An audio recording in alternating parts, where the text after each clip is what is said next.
Support for this show, Politics Done Right, comes from politicsdoneright.com, publishers of How to Make America Utopia, Take Away the Economy from Those Who Rigged It, As I See It, Class Warfare, The Only Resort to Right-Wing Doom, It's Worth It, How to Talk to Your Right-Wing Relatives, Friends, and Neighbors, and other books written by Egberto Willis.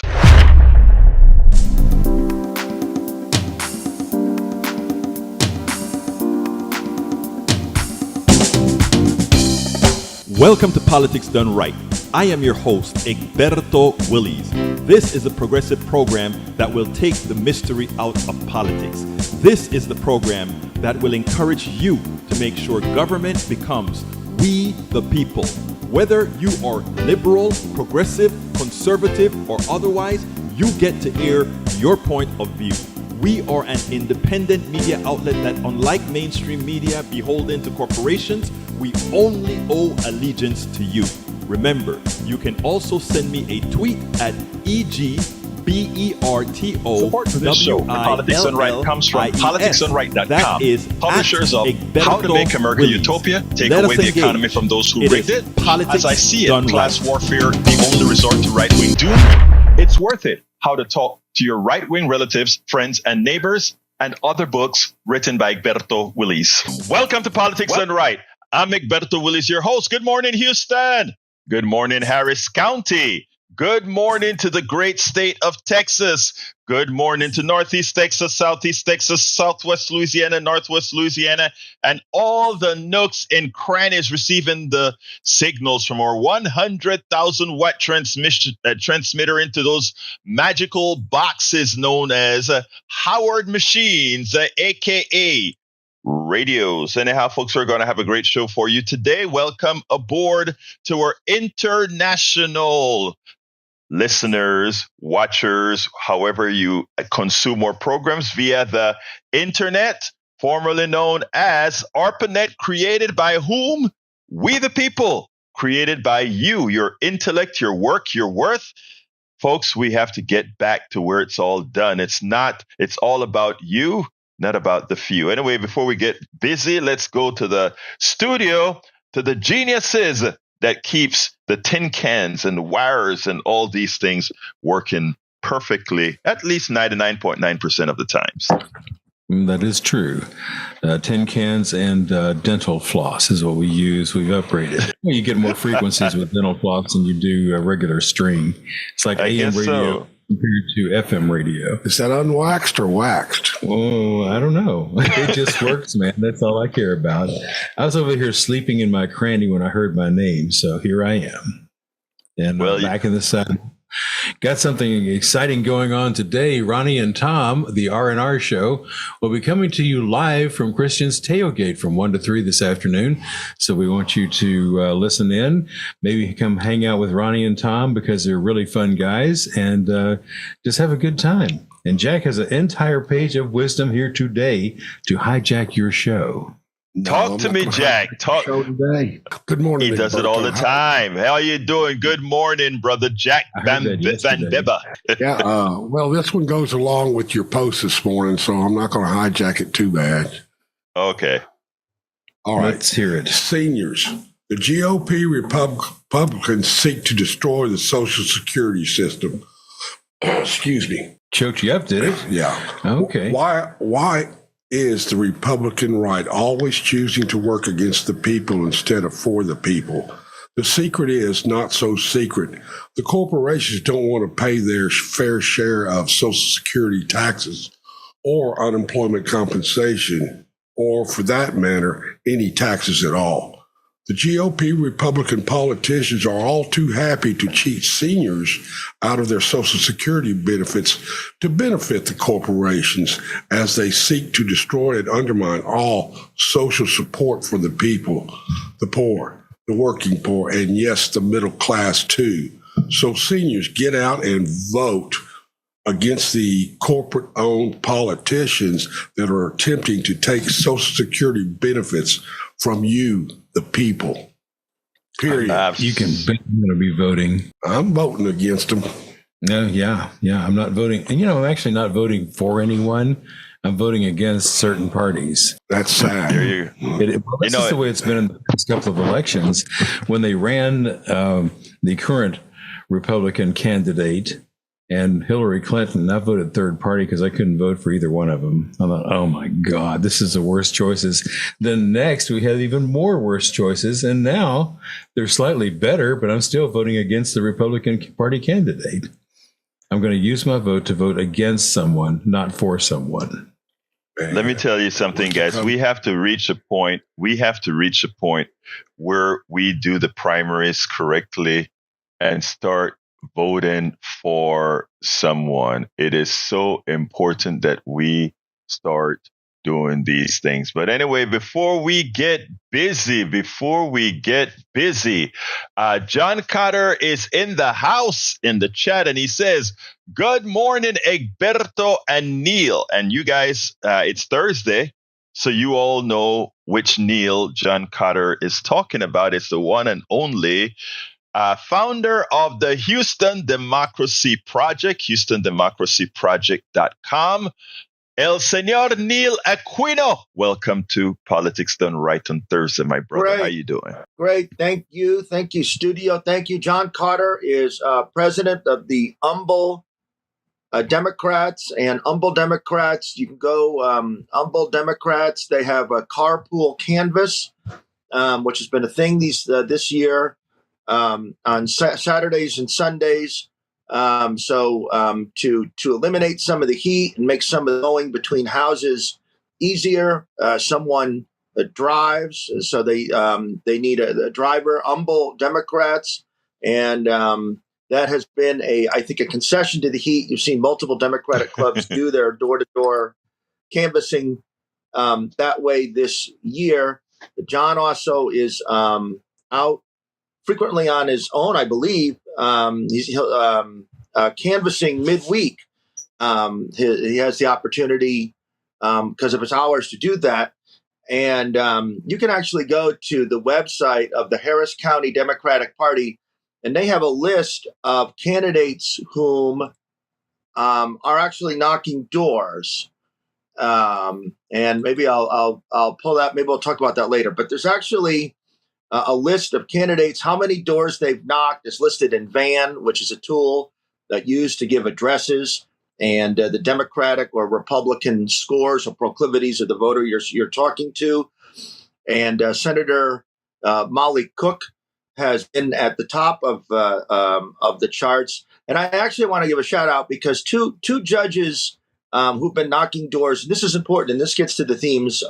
Erica Ramirez and Hillary Unger are two judges who are not even on the ballot. Erica Ramirez and Hillary Unger are two judges not even on the 2024 ballot. They were elected in 2022, but they are on their own knocking doors, telling people to vote Democratic. I think in some part because there are 10 appellate court seats that are up on our ballot that cover a 10-county area. They're a huge deal, the 1st and 14th Court of Appeals. But I want to thank the candidates on the ballot, and Molly's in a safe seat, the 15, and her opponent is super far to the right. So I just want to thank John and the volunteers. And often, what's good for the elected officials really isn't the same as what's good for active rank and file Democrats who are doing the work, and that's why some of those electeds just sit it out. And so, thanks to John, and thanks to every elected who's invested. And if you know elected official, and this includes the 10 city council Democrats who frequently are never involved, ask them to get involved. Yeah, John Carter, president of the Humble Democrats. I tell you, he's a hell of an activist. If you want to know what political involvement is all about, John Carter, man, he really gets Twitter, things done. Humble is on Facebook and on Twitter. Humble, BLE, it's where Exxon was founded, I believe. And you can find them on Facebook and Twitter and say, I want to sign up to walk or to drive in their canvas. Yeah. Anyway, you were talking about an interesting thing that happened at City Council. Look, we are all for democracy, and whichever party, it doesn't really matter if they do something anti-democratic. We're going to call it out. And I think you have a call out today. Let me hear it. Oh, it looks like our brother is currently frozen. I think you're frozen, my dear Neil Aquino. So therefore, we got to go on with the program until you re-register and re-come in again. Then we'll be able to see you again. Oh, he's back. He's back. Okay, continue. Like I was mentioning before, irrespective of party, if we see something that's occurring that's anti-democratic, we're going to call it out. And I think you have something to call out that you heard at the mayor's, one of the council meetings, for which you wrote a letter to every single one of them. Let me hear about it. And right. So yesterday, Houston needs to hear it. Yes. So yesterday, I watch city council meetings. On Tuesdays, they meet. You can comment at 2 p.m. On Wednesdays, they meet in what they call an agenda session at Wednesday at 9 a.m. So there had been just 3 council members. I'll give a backstory. This is about sidewalks, but in the end, it's not about sidewalks. 3 council members, Tiffany Thomas, Carolyn Evans-Shabazz, and Ed Pollard, want to, and have successfully, it seems at the moment, change our Houston sidewalk ordinance, which was only recently adopted. I believe maybe as recently as last year. So if you're a developer and you build a house, you have to put a sidewalk in front of it. If you don't put a sidewalk in front of it, you have to pay a fee. And it seems that some developers don't like that law, right? No surprise. So there are what they call, sidewalks to nowhere. And so you can drive around Houston neighborhoods and you'll see a sidewalk and it doesn't connect to anything. But the point of the program is to get to the point where the sidewalks connect. And in listening to the debate over the issue, and I've experienced this, those sidewalks to nowhere do make a difference. So you're walking, and that sidewalk, where there's a sidewalk, gives you a refuge to be off the street. So it gives you a refuge away from the cars. It gives you the refuge to take a rest for a moment. And so even a sidewalk to nowhere. So the council members, this was brought up 3 weeks ago, 2 weeks. This is the third time it came up. First time 2 weeks ago, and there was contentious discussion. But the issue was never brought to a council committee, right? So the process was funky. It was never brought to a council committee. And, these things are very passionate discussions. A big focus of Mayor Whitmire's been debates over bike lanes, road expansions, metro. They know. Those council members knew that this is a contentious issue. No committee hearing. They basically had it, people came and testified it on Tuesday, those who could be there at 2:00. They contacted their council members, I'm sure, but they could have had a hearing at any point of any time of the day or night at any point. So there was a lot of discussion. So it came back again. That's the backdrop. And I oppose the changes. It's a little bit outside what the Houston Democracy Project talks about, but I oppose the changes. I want there to be sidewalks. So yesterday they had further discussion, and Mayor Whitmire wrote a memo. And at the beginning of the day, Mayor Whitmire wrote a memo essentially gutting the fee. He gave the Planning Commission the ability, to quote unquote waive the fee, right? If it looked like there was going to be a sidewalk to nowhere. So in essence, he gutted the ordinance, and that was a council passed ordinance. So he just did it without a vote of council. That's the gist of what we're talking about here. So here we are, 40 days now with democracy on the ballot, and our council is just undoing the law. So I wrote a letter to council members just saying that it was wrong to do it without a vote of council. And then the other aspect of this was that the 3 council members, Pollard, Evans-Shabazz, and Tiffany Thomas, used Proposition A. This made it all the worse. So if you remember, Proposition A was overwhelmingly passed by Houston city voters last year, just last November, to allow any 3 council members to introduce something to the council agenda. We have a strong mayor system, and only the mayor could introduce items. So now 3 council members. And if you remember, listeners, Proposition B, you also passed Proposition B that took Houston out of the Regional Transportation Authority if we didn't get fair funding, and they buried that. We're now at 11 months of passage. So we did these things for democracy. In our democratic voting city, and they're on Proposition B sitting on it. On Proposition A, These three council members used to get rid of sidewalks. They deny that, but to make it more difficult to build sidewalks. And the result of Proposition A, meant to expand democracy, was that, like King George, Mayor Whitmire acted in an arbitrary fashion, just wrote a memo. How is there, he's always talking about public safety. How is there any public safety if one guy can undo the law? So we'll have this law or we'll have that law, and we can undo it. And then how, when we're fighting Ken Paxton, who selectively enforces the law, who enforces only the laws he wants, how do we as a city have the ability to tell Ken Paxton what you're doing is, or any of these authoritarian people, what you're doing is wrong, when we're just making up the law as we go along to suit political convenience? And that's exactly what this is. The council members couldn't, it was a contentious discussion. Some of the council members were mad at the three I've talked about for not having a longer process. So the upshot of this is, it's been theoretically, in December, theoretically, some recommendations are going to come from the Planning Commission. Theoretically, some recommendations are going to come from the Planning Commission. But for now, this ordinance has been gutted. They can waive it. You know that they'll consistently waive it. There's no provision in the ordinance for waiving it.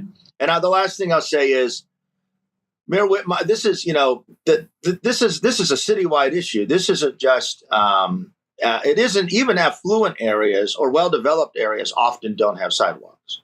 There are areas all over town that don't have sidewalks.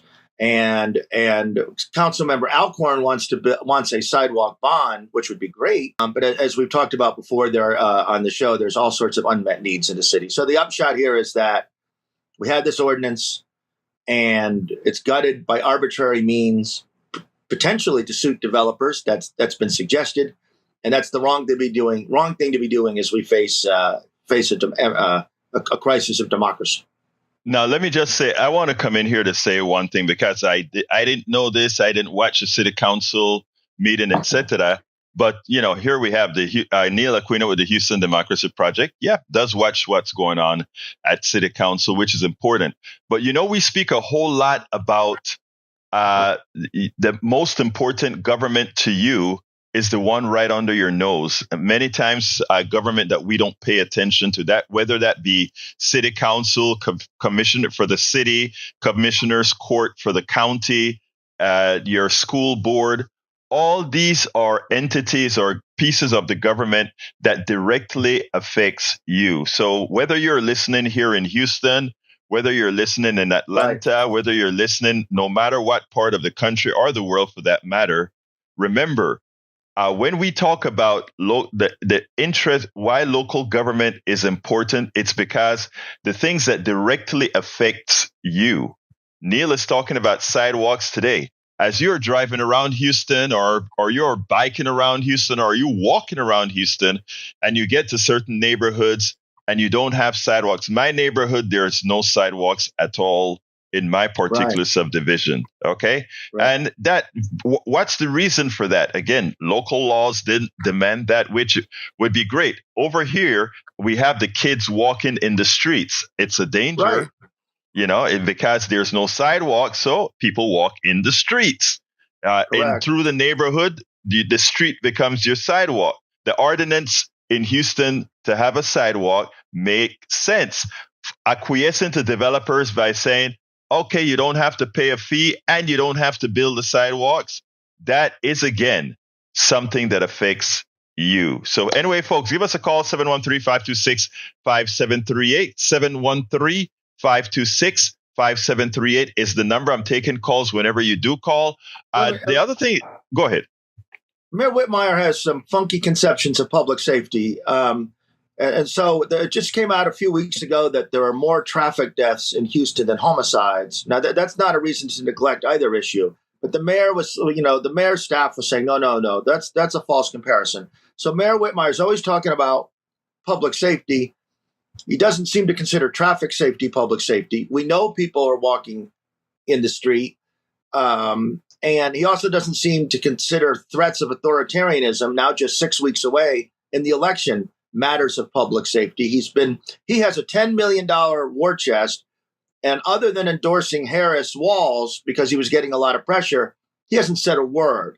So that's a really funky conception of public safety where traffic safety, killing all these people, and the threat of mass deportations just months ahead doesn't seem to animate him very much.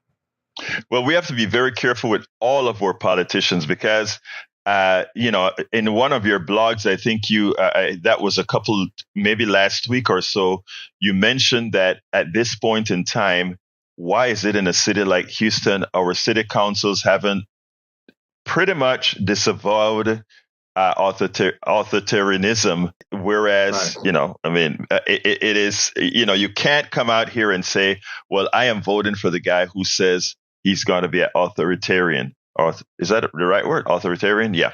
Well, I made a recent post where Councilman Mario Castillo, and I could say this about any of them, but Councilmember, a Democrat, Mario Castillo, he's fine, whatever. He's holding a fundraiser October 3rd for an election 3 years away. He's holding his. I keep getting emails. They say it'll be a great time. How much can we sign you up for?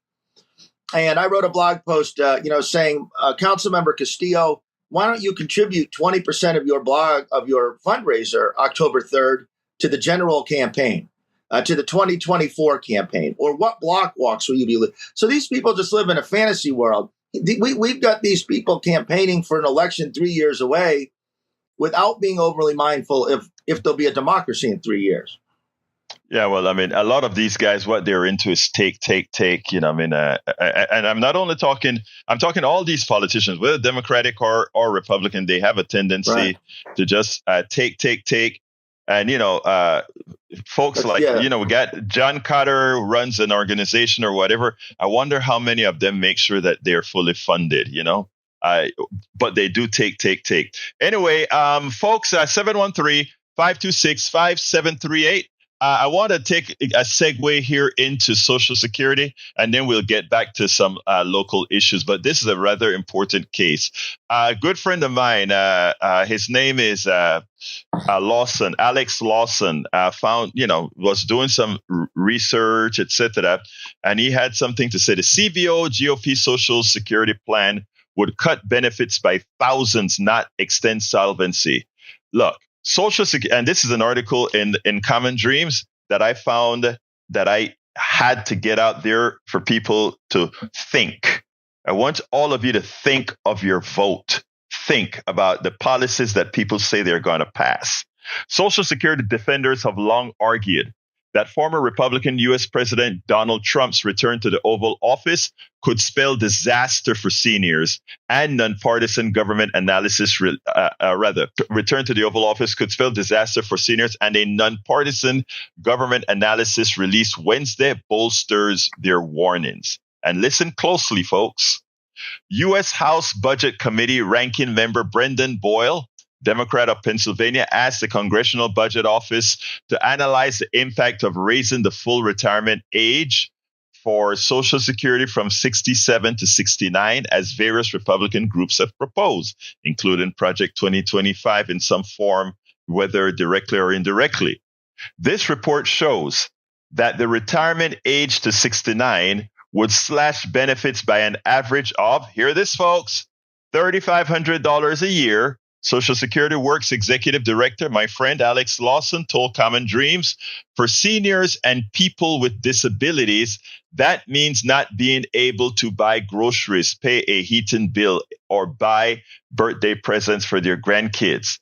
This cruel benefit cut would hit those who claim benefits early, largely people who work on their feet, not those who work in offices the hardest, Lawson noted. Even worse, it is only one of the benefit cuts that Republicans are backing. Their goal is to destroy our Social Security system. As CBO Director Philip L. Swagel wrote to Boyle, all people affected by such an increase in the FRA, the FRA is the full retirement age, affected by the full retirement age, would receive the same monthly benefit for a shorter period of time. Those workers who claim retirement benefits at the same age as they would have claimed under the current law would receive a smaller benefit for the same number of years. I want to back out of that and explain something to my listeners. Let me get this to you very clearly. Right now, you can retire at 62. You can take your Social Security at 62. You don't get your full benefits, but you get, I did some calculations, and if you wait till 67, the 5 years of not getting the amount you get at 62, to recover that would take so many more years of living that, let me tell you the dirty little secret. A lot of financial planners would tell you, oh, wait until 67, you'll get more money. Let me tell you, if you do your analysis, and by the way, we don't know how long we're going to live, but when you die, your Social Security is gone. All right? So I did some personal calculations, and I figured out somebody in my situation would be ahead collecting Social Security at 62 when you do the analysis of future value of money plus what you would have collected over the 5 year, waiting for 5 years.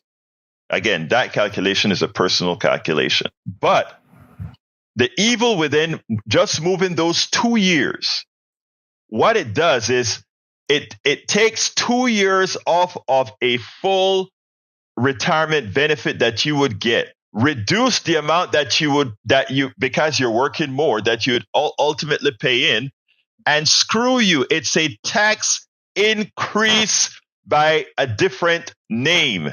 It's another wealth transfer by a different name, people. The magical ways in which these guys try to find a way to somehow protect those who should be paying more into the Social Security system is astounding. But let me continue.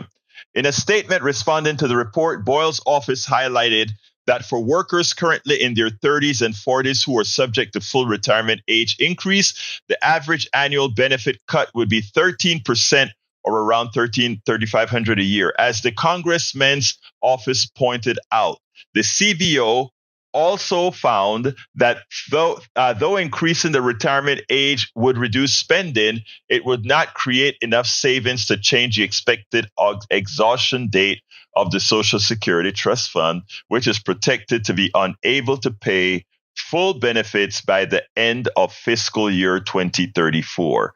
Boyle and Senate Budget Committee Chair Sheldon Whitehouse, a Democrat of Rhode Island, have introduced Medicare and Social Security Care Act, which would extend the solvency of both programs by requiring Americans with higher incomes to pay more into Social Security now.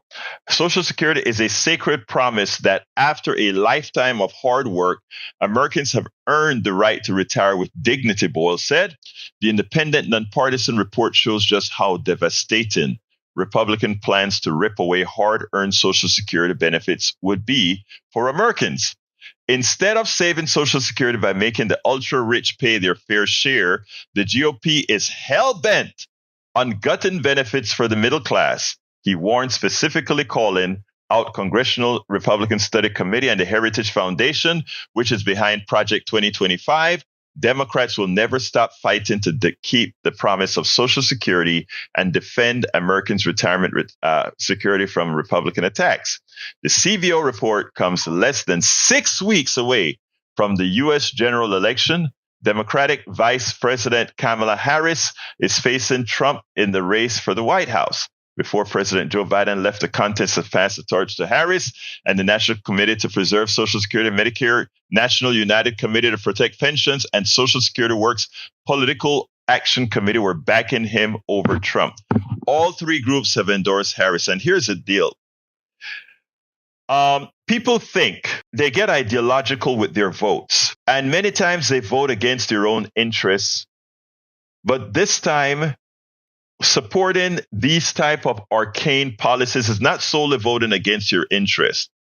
It's putting the damn country at risk. It's putting not just seniors, but working people at risk.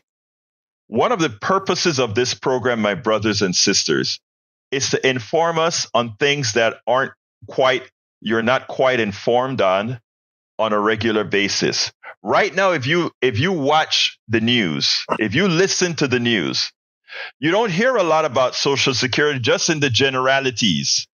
You don't hear a lot. They're talking about Trump making a mistake here, or Trump doing this, or Harris doing this, or Harris not telling you exactly what our plans are.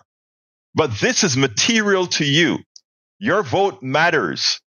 And anyone going out there and vote should go and vote with your eyes wide open. And if you think because you don't like somebody's laugh, or because you don't like what somebody is doing, or because you have an intrinsic prejudice against women, against whatever, that you are going to somehow not vote, or not vote in the proper interests, people, this is real life.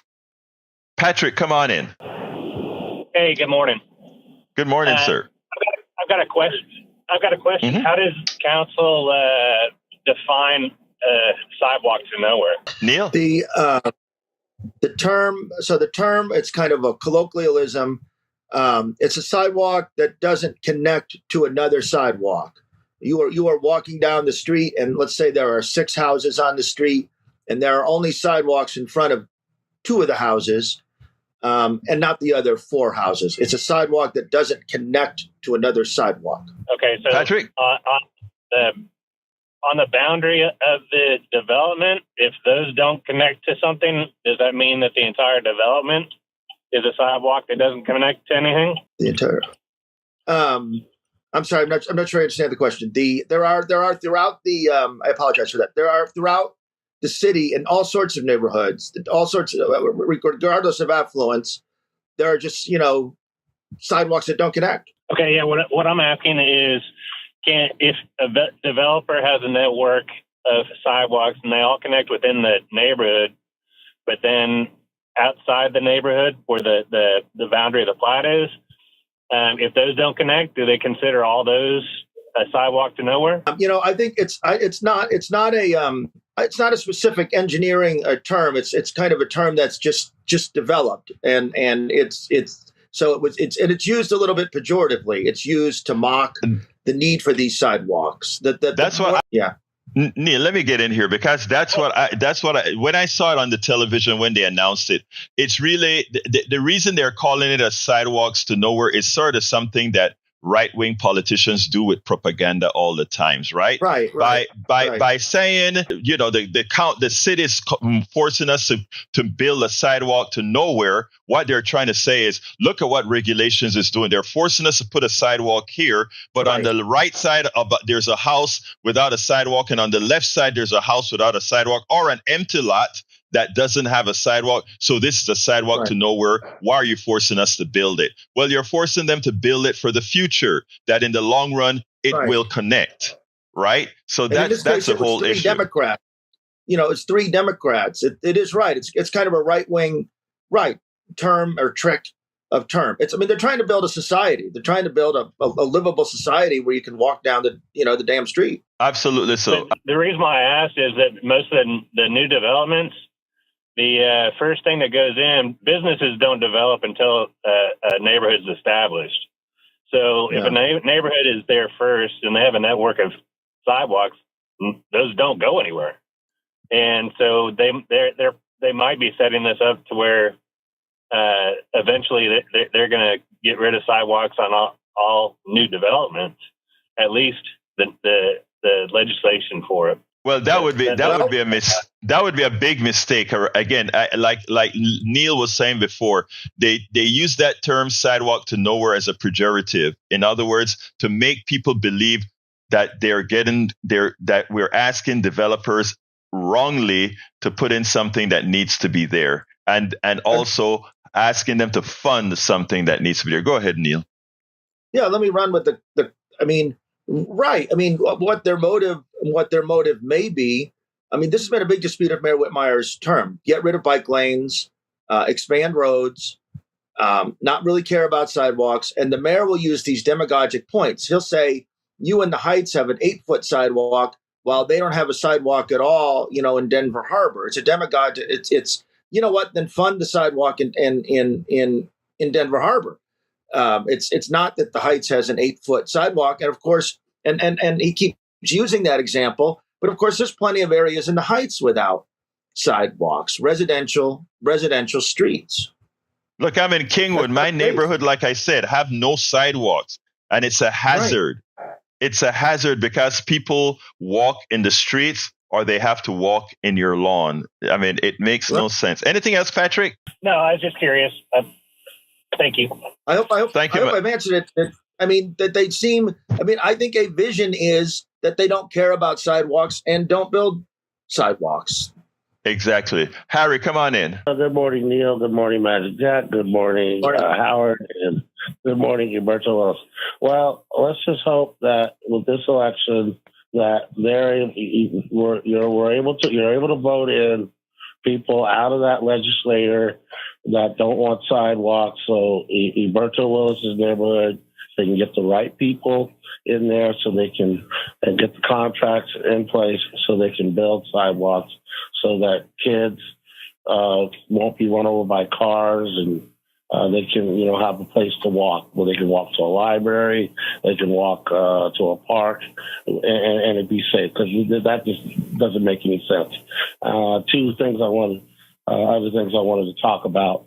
One of them was the Social Security. Well, I told this story before about I saw this years ago, Ted Koppel's Nightline, and this old man, he called him. Well, he was talking about wait a minute to a young guy who didn't want to pay into the Social Security system. So it seems to me these Republicans, as Gilberto eloquently put, they want to destroy Social Security, and neoliberals do too. They don't want the rich to pay their fair share. They want the wait a minutes to die off. Doesn't matter if you're an independent Republican or a Democrat, and they don't want any new wait a minutes. The other thing I wanted to talk about is what I heard on Democracy Now! And I'm very concerned about this. As Dr. John and Mike talked on their show, you talked yesterday, Kamala Harris has a Middle East problem with Hezbollah and Hamas and all that because that war has expanded into Hezbollah and into Lebanon, I should say, against Hezbollah and Israel. And what I'm concerned about is Dr. Jill Stein in these battleground states has 40% and is leading in these battleground states. And her running mate was saying that it was with her that, look, the Muslim vote is gone. And I know Tag, who regularly calls in here, he said there's certain counties, I think he said yesterday, that will still vote Democrat. But it is concerning that there are in Michigan and in Georgia and some of these other swing states that if they don't call for a permanent ceasefire or an arms embargo, as Amy, when she was interviewing these people, the Muslim vote is gone, and they need those Muslims to vote. Kamala needs those people to vote for her, because if they vote for Jill Stein, that's going to hurt Harris, because I believe Trump is polling at 18% in those swing states with Muslim voters, and Kamala's polling at 12%. And it went from 86% 4 years ago when Joe Biden proposed to get rid of that ban, that stupid ban that Trump had in place, a ban on all Muslims. So, Kamala needs to meet with Dr. Jill Stein, and, that's very concerning, because if she doesn't win those swing states, as we know, she's not going to be president. So okay, let me answer that. I want to answer a few things, okay? And I want to tell the entire audience, first of all, you know how I speak out against what the genocide that's occurring in Gaza, the genocide that is starting to occur in where the ADF is really destroying a whole lot of buildings, killing innocent people in Lebanon. I've spoken out against that. Kamala Harris, I'm going to put it bluntly, based on the demagoguery that occurs in the United States, based on the effectiveness of AIPAC, which is that political arm, I call, of the Israeli government interfering in American politics. But they got rid of two of our progressive heroes. Based on the effectiveness of AIPAC and the lack of time that we have, because again, if Harris goes ahead and makes the wrong move and says the wrong thing with Israel, AIPAC is going to, these are statements of fact. AIPAC is going to come in. You're right. And because in general, our population is a low information population, before one gets a chance to correct what the misinformation that's going to be put out by AIPAC, you lose an election. So what I'm telling people out there is we all need to grow up, especially progressives who are thinking people need to grow up. And some people get offended when I say that. But if you're an Arab American and you say, I'm going to hold Kamala responsible for XYZ, not saying XYZ about Israel. And whether you vote for, you don't vote at all, or you vote for Stein, or you vote for somebody else, and that opens the door for Trump to come in. And if you think because you feel better that you didn't support somebody that was 100% aligned with you, you didn't support them, that you're doing so, the only person you're damaging really is yourself. The only persons you're because I tell you something. When somebody called me and I said, my sister, in an interview I did with my own sister, who is a MAGA supporter. I pointed out, I said this: neither Kamala Harris, nor Donald Trump, nor Stein, nor any one of these guys care personally about you. So when all of them lose or win, their lives go on. Kamala will still be rich. Trump will still be in trouble and rich. Stein will still be rich, because all we have run is a bunch of rich people. Okay? Right. And while your vote can materially affect your life, none of those rich peoples that are running, the only person's life that gets affected is Donald Trump, because if he doesn't win, he's going to jail. So all those that are listening to me right now, I am not very patient. I am patient by design. My radio host by design, but I'm going to tell you something. You are doing, if you say, I'm not going to vote for Kamala just because, do you think Kamala really, yes, she wants to be president, but do you think it's going to materially affect her more than it's going to materially affect you? Hell no. Let me go ahead, Neil. Let me say, Berto, this story is dated yesterday from the news agency Reuters. U.S. Muslim advocacy group Mgage, that's EMGAGE, which I've heard of, and they do have at least some operation here. They support her. Mgage Action on Wednesday endorsed Democratic presidential candidate Harris despite ongoing concern over the war of Gaza, saying President Trump posed a greater danger with his promise to reinstate travel restrictions in flooded majority Muslim countries. So that's a leading Muslim advocacy group, and they made that decision. And while we do not agree with all of Harris's policies, particularly on the war of Gaza, we are approaching this election with both pragmatism and conviction. There you go. That's an Arab American group. Our Paul Fleming, who's in the chat right now, he actually brought that to my attention yesterday. So, Paul, thank you for doing that. Welcome aboard, Paul Fleming, Eric Hayes, and John Cotter in the chat. Let's go to Peter. Come on in, Peter. Good morning, Egberto. It's so nice to be with y'all. And I just had a question or a comment, see what's your thought on this concern I'm having. As you know, I'm the Democratic nominee for U.S. House Texas District 2, and being a candidate, I have a chance to talk to a lot of the constituents. And I had a concern because some gentleman just got very angry when I went just to talk to him about illegal aliens. Just that was his main concern. And then also I hear a lot of rhetoric about I'm a socialist, I'm a this, I'm that, I'm a Marxist. However, I'm an honorable man. I've served in the public sector for my entire career, and so when these people make these broad-based conclusions that somehow I support illegal aliens, that somehow I'm a Marxist, I'm a socialist. So what would be my rebuttal to them? And that's what I'd like to know. Let me tell you, I've got the answer for you, brother. I've got the answer for you. First of all, I know who you are, Peter, and you're a teacher I think in a high school or middle school. What do you teach? That's right, 9th grade English, sir. There you go. Let me tell you something. First of all, I want to honor you as a teacher. I think the teaching is the most honorable profession, bar none. Okay? I would go ahead and I would show no animosity towards this person at all. I would just tell this guy, let me tell you something, my brother. Number one, I love all my fellow Americans, every single one of them, whether Republican or Democrat. And while you hate what you think of me, I guarantee you that the things that I want for my family are the same things you want for your family. Would you be interested in discussing that?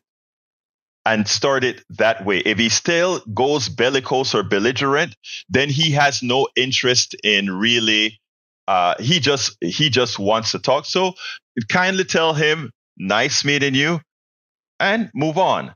But what I'm saying is, don't run from the conversation. Try to have that conversation by letting him know that my interests, I can almost guarantee you, are mostly symmetrical with yours. And that usually put people at a pause. Let's start talking about what you want. Don't tell him what you want. Ask him what he wants. And let him enumerate them what you want. And then you take it from there. This is the candidate running against Crenshaw, correct? Yeah, he's running against Crenshaw. But my phones are filled, so I'm going to have to move on, Peter. But Peter, we can also talk offline at any time. But I got to move on. But Peter, good luck on the CD2. And thank you for going out there and still engaging the population. And most importantly, before politics, thank you so kindly for being a teacher, brother. You can count on me. Thanks, guys. You have a great one. All right, let's go to Jacobo. Hey, Jacob, come on in, my brother. Yes, sir. Yeah, I don't know if Peter ready, man. It's tough. It's tough in them streets and them politics. Now, with Kamala, man, Kamala, I think she made the wrong choice as vice president because him or whatever his name, he don't even seem like he added no value. He's not adding any value. And actually, he is. No. Jacob. Oh, I'm sorry. I interrupted you. Go ahead. Continue, Jacob. Sorry. Yes. I think if she would have gotten out, because she didn't choose the governor of Pennsylvania. He's young. The thing is what separated him. He is Jewish. But the thing is, he was like for pro-choice vouchers to go to schools and stuff. I think that was a part of the issue. And I think also she thought she would lose the Arab vote, but she losing it anyway. So if she would have added him to the ticket, I think it would have gave her a better chance to win because he's young. He's, you know what I mean? The active of him is better than Welch. And Welch, who is he bringing? What is he? She got Minnesota. So what kind of value did he add to the ticket for her? All right, let me answer that now because I disagree with you. And let me tell you why I disagree with you. I love Walz, and all of us progressives, we were hoping, we didn't want Shapiro. Now, let me give you the carnal part about our country. If we had brought Shapiro in, and I know a lot of people are not going to want to hear this, but this is a reality. Donald Trump, the racist that he is, would have said, I told you that the country is being taken over by those others. Now we have a black Indian president and a Jewish vice president. Where is WASP? You don't get the dynamics of the country. That is the first thing they would have said. We have a Jew, black Indian running this executive. That is not it. Look, you're not a racist, and most of the people that are listening to my show, great people. But my God, would that be a great commercial in a lot of places for it? That, oh my God, Jew, black, Indian. Oh my God. So that's the first thing. Now, what I love about Walz is a genuine guy, and not only is Walz a genuine guy, the folksy guy that he is, he brings a lot of comfort to the ticket. And I've seen that in Michigan. I've seen that in Wisconsin. I've seen that in Georgia. I love the guy. So that's my opinion on that one, brother Brother Jacob, but I got to move on, Brother Jacob, to Jake. Come on in, Jake. Yes, did I lose you? Yeah, you're here, Jake. Okay, thank you. Back to two earlier topics very quickly, sidewalks and Social Security. I bought this house in this neighborhood in 1987, and one of the selling points for me was it was a small neighborhood, about 215 houses, no sidewalks, people walking in the streets, not a lot of traffic. I've been living here since 1987. That's 37 years. No accidents that I know of other than I lost one dog. Sidewalk wouldn't have saved that dog because he ran into the street. But nobody's been run over in this neighborhood. People walk in the streets. Do you live in the city limits? Do you live in the city limits, sir? Yes. Yeah. Yes, I do. Okay. Well, Jake, thank you very much, my brother. I like sidewalks, but sometimes again, that's a personal preference. I think sidewalks are safer. Go ahead, Neil. Very quickly to Jake's point. Very quickly, that they said that people don't know. That not every homeowner and everyone wants sidewalks. It's not my vision of a city. There are perfectly good, excellent people who don't want them. That's truthful. All right, let's go to Johnny. Come on in, Johnny. I liked your advice that you gave to candidate Peter.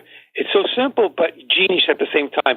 My one question is, Crenshaw, is he the guy with the eye patch who jumped out of the back of a military airplane for a Yes, that's Crenshaw. Yeah. So if I were Peter, I would point out in my campaigns, imagine, if you will, dear voter, Barack Obama or Tim Walz dressed up with an eye patch, jumping out of the back of an airplane. Who is he talking to? He's talking to 12-year-olds who will be of voting age in 6 years. He's not acting like an adult. He's no more adult than Donald Trump. I rest my case. Thank you, my brother. Let's go to Brian. By the way, Nancy Salaya-Batoda gave an interesting point, and she says people in wheelchairs need sidewalks. So again, It's a thing about you think about people, and you think about not just it's a society thing. Thank you for that one, Nancy. All right, let's go to Brian. Let's go to Brian. Okay, well, first off, this is the first time I've ever complained to another caller. Hey, Johnny, Crenshaw was a U.S. Navy SEAL. He fought against terrorism. You need to look something up before you insult someone. Now, the other thing is, you keep calling Donald Trump a racist. Why don't you watch some of the interviews with, say, Mike Tyson, Shaquille O'Neal, maybe Don King? Why don't you find out if he's a racist through their eyes? Why don't you do that before you keep calling Trump a racist? Let me tell you, I don't have to do that at all. I just have to listen to his words. You don't want to. I don't have to. No, sir, brother, I don't have to.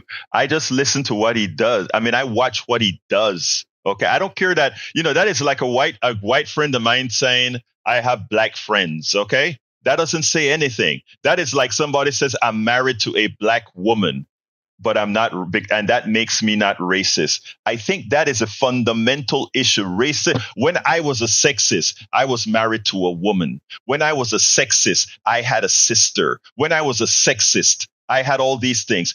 Having interactions with somebody of some other ethnicity or gender doesn't make you not that pejorative.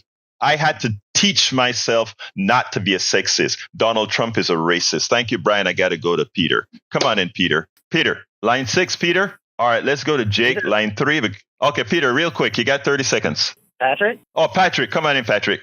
I'm sorry, I was confused. As far as Brian goes, there's numerous photographs of Trump allegedly holding white power signs with his fingers. Also, when he was asked to distance himself from white power known individuals, he refused to. But that's not why I called. As far as Tim Walz not adding anything to the ticket, I think that's probably one of the strangest things I've heard. That was her signaling that she's interested in helping common people. He championed bills trying to stop corruption in Congress as far as insider trading goes. Yep. He's not profiting off his position. He's one of the only people in Congress that can say that. He did his everything he's done for his state has improved. Peter, I'm pressed for time. Peter, I'm out of time. But guess what? You're absolutely right. Look up what Walz has done in Minnesota. Okay, one more. Jake, you got exactly 15 seconds. Jake, 15 seconds. I got to go. I'm here. I had two topics. Second topic was Social Security. I did what you were talking about earlier. I went into Social Security at 62 because I did the graph, and assuming that the payouts were going to be constant. Of course, you have no control of that. I saw where my lines intersected a little bit after 83 years of age. Well, I'm right, 18, but I feel like I made the right decision. You did. You did. Yeah, I calculated it. You did, Jake. You're a genius, Jake. I gotta go to the studio, but thank you, brother, for letting the rest of the people know that. Come on in, studio. Well, nothing for me, Jack. What you got? Real quick, Jack. A retirement age at 69 means they want you to die before they'll pay you. Thank you, Jack. You nailed it. You nailed it. Neil, tell us about Houston Democracy Project and how people can get to you, brother. Houston Democracy Project, HoustonDemocracyProject.com, HoustonDemocracyProject.com. I've got a daily blog. Please check it out, share it around, and support the project. Thank you so kindly, Neil, for being here on Thursday. I want to tell all the callers, love you all. Listeners, love you all. The guys, I got to get out of here. PoliticsDoneRight.com/newsletter. PoliticsDoneRight.com/newsletter. You can find the entire show and videos. My name is Egberto Willies. This is Politics Done Right. And you guys know how I end this baby. I am what? Out. Support for this show, Politics Done Right, comes from PoliticsDoneRight.com, publishers of How to Make America Utopia, Take Away the Economy from Those Who Rigged It. As I See It, Class Warfare, The Only Resort to Right-Wing Doom. It's Worth It, How to Talk to Your Right-Wing Relatives, Friends, and Neighbors, and other books written by Egberto Willies.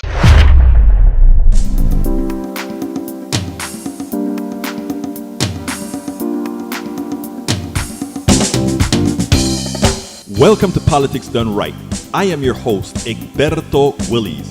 This is a progressive program that will take the mystery out of politics. This is the program that will encourage you to make sure government becomes we the people. Whether you are liberal, progressive, conservative, or otherwise, you get to air your point of view. We are an independent media outlet that, unlike mainstream media beholden to corporations, we only owe allegiance to you. Remember, you can also send me a tweet at EGBERTOWILLIES. That is at Egberto Willies. Let us engage.